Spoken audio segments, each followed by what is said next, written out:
Resmi Kementerian Pan-RB sampaikan formasi rekrutmen PNS dan PPK tahun 2022. Informasi terbaru kali ini untuk sahabat-sahabat yang masih berstatus honorer ataupun yang fresh graduate.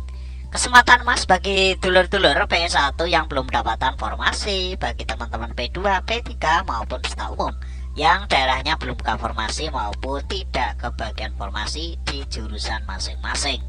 Terkait dengan aturan maupun penyampaian dari Kemenpan RB terkait dengan formasi P3K maupun PNS tahun depan, berikut untuk ulasan detailnya. Disampaikan di Jakarta melalui radarutara.id, pemerintah memastikan akan buka rekrutmen CPNS atau CASN, P3K maupun PNS di tahun 2023. Ada 4 arahan kebijakan yang mendukung pergantian personel sumber daya manusia ini. Pemerintah telah memutuskan untuk merekrut CPNS dan P3K pada tahun depan, tegas Menteri Pan-RB Abdullah Azwar Anas hari Senin 26 Desember di Jakarta. Kebijakan pertama rekrutmen ASN tahun 2023 adalah fokus pada layanan kebutuhan dasar, yaitu guru dan petugas kesehatan. Fokus ini juga diterapkan untuk mengatasi permasalahan pegawai non-ASN secara optimal, khususnya untuk teman-teman P1 yang tahun 2021 kemarin sudah lulus passing grade. Kedua, kebijakan tersebut menawarkan peluang rekrutmen yang terukur bagi talenta digital dan ilmuwan. Arah kebijakan ketiga adalah rekrutmen CPNS dengan sangat selektif.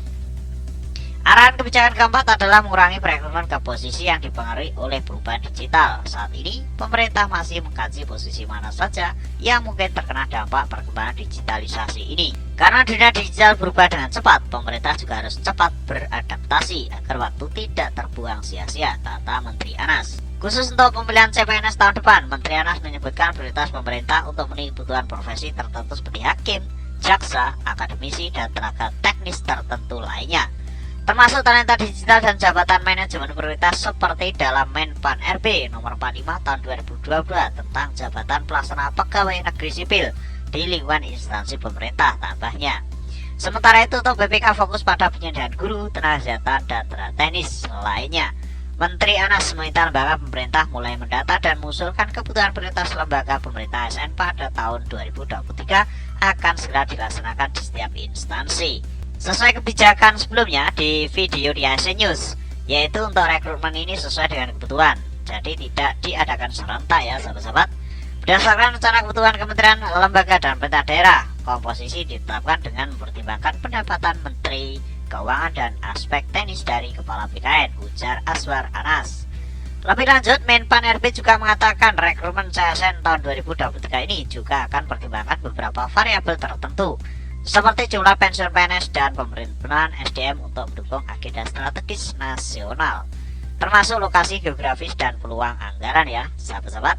Selain itu, pemerintah juga telah menghasilkan kajian tentang organisasi dan aktivitas formasi ASN di Papua dan Papua Barat serta daerah otonom baru atau DOB Papua Bukasnya. Jadi ada penambahan beberapa provinsi baru di daerah Papua, yaitu Papua Barat Daya, Papua Pegunungan, Papua Selatan, dan Papua Tengah.